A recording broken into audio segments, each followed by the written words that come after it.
All right, cool. As you can see, we're down one colleague. He had to go pick up his daughter. But again, that's all about the generational thing and taking care of your business.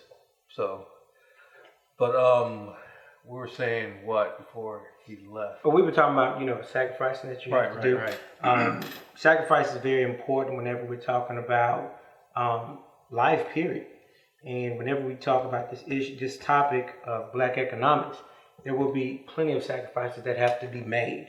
Exactly. A lot of the foundation is not set in stone, so sacrifices will have to be taken just to begin to set the foundation correctly. Right.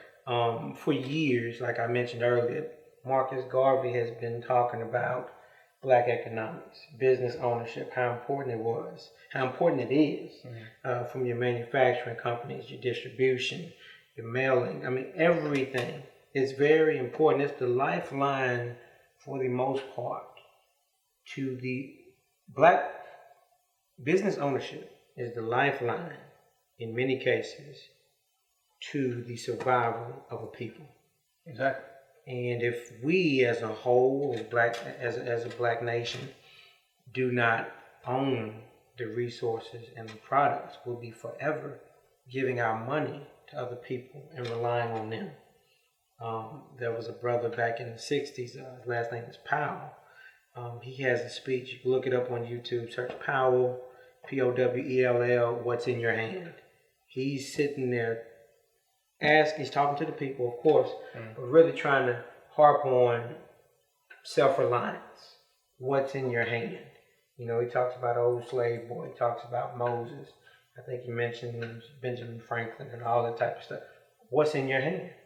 And, when you ask yourself what's in your hand, I talk to a lot of homeless people, right? So a lot of times when I have that heart-to-heart with a homeless person, or even with students, I ask them, if the Most High said right now, there will be no more jobs for you, whether you're 10 years old, 30 years old, 50, no more jobs at all for you. What is in your hand?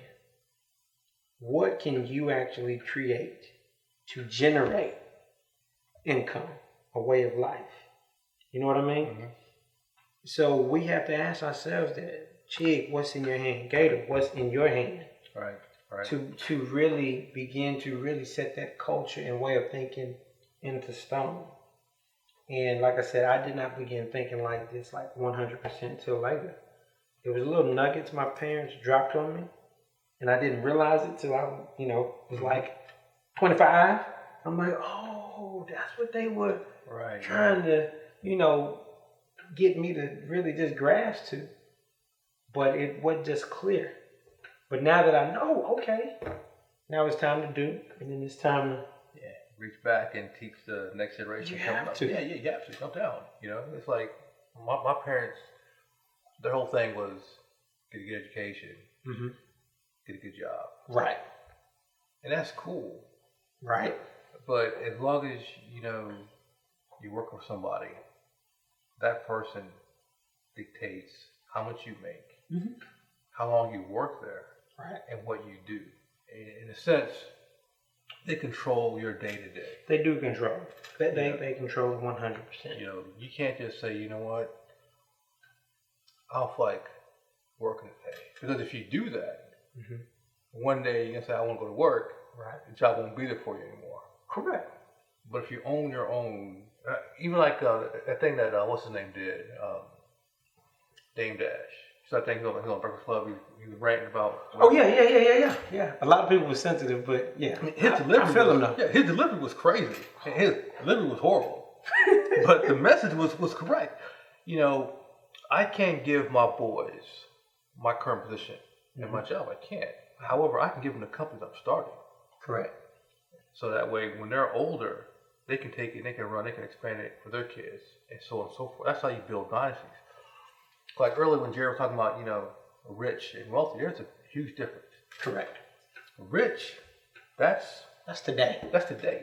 Yeah. Wealthy, that's generational. Rockefeller. Yeah. Kennedy. That's generational. That's something that can be passed from one group of people to the next. Right. That changes lives. Being rich can be lost in a summer. And I think Jared harped on it. He hit the surface with it earlier. You're talking about rich, you're talking about being wealthy, you're talking about generational right now. He was saying somewhere along the lines that sometimes, and you mentioned too, your passion does not necessarily, generate the type of money you may want. Sometimes in life, like we're sitting there talking about ownership, talking about manufacturing, these are things that aren't the most exciting things, right, but it's a need. Definitely. So therefore, somebody amongst us in certain areas realizing what's important to the survival of us, we'll have to roll up our sleeves and partake in that. Yeah. I'm a recording artist. Manufacturing sounds boring. Just listen to the word manufacturing. It don't even sound flashy, right? It's not sexy, but I know that it's very important. So somewhere along the lines, I'm going to have to end up venturing into that, knowing how important it is for the survival. Right. Because the success you have in that not so sexy job, will then fund your passion. Yes. And people don't realize that. It's like, Say that one more time. Yeah. For my starving artists out there and people that are on the grind. Exactly. Sometimes you have to take a job that is not so sexy and use that to fund your passion. That is correct. Go to work 8 to 5. Mm-hmm. Take the money that you make at your job. Fund your passion. Get your passion to the point where it now becomes your profession. Well, pay your bills, Tim. Pay your bills. Yeah, exactly. Manage your money. Right. I mean, it's like when I was going to school at UT, this girlfriend of mine, ex of mine, would tell me she get paid on Friday, right? Right. She put her whole check in her pocket.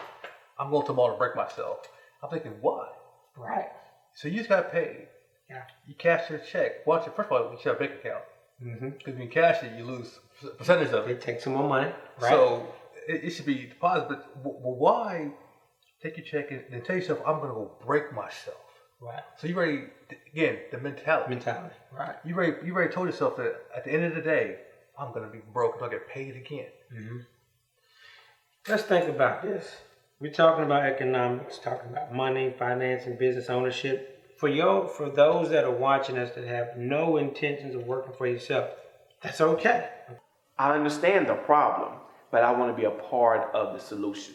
So I have a personal charge for not only myself, but for my family. I have to be the leader. Just as the good book say, it is on me. I have to be the backbone. And so I feel as though it is imperative that I step up so that I know I am giving this a fair shake.